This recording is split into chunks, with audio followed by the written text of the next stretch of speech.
Back in June, when you put out the outlook for Pimco, there was a feeling that intermediate bonds really had a fantastic investment proposition just simply because there was yield. Do they still, after the rally we've seen? We still do think so. And listen, the exciting thing about being at Pimco right now is that fixed income is quite attractive. And you know, we are in a business of feast and famine, right? So when rates are very, very low, it's harder to be that excited about fixed income. And when you can build portfolio and get a yield of 6.5, you become very excited. And you know, we're very focused on treasury.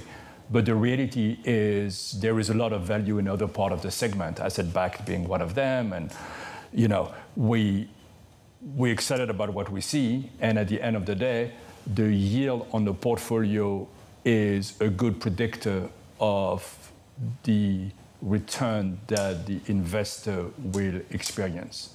And so what I think is exciting about fixed income right now is you can build a portfolio and get a return of 6.5% with a series of different instruments.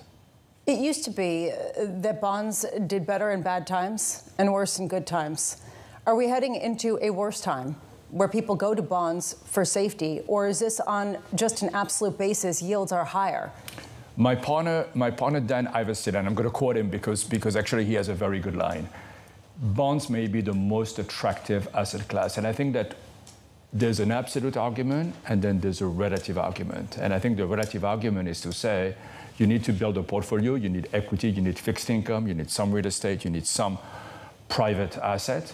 And at the end of the day, fixed income is much more attractive than equity given the earning yield and given the valuation of the equity market. And I think that's one of the arguments for owning a larger part of fixed income. And I think when I travel the world, I think that people are underinvested in fixed income, and a lot of them are looking at putting more money into fixed income. And whether they do it tomorrow, whether they do it 2 weeks from now or 2 months from now, I don't know.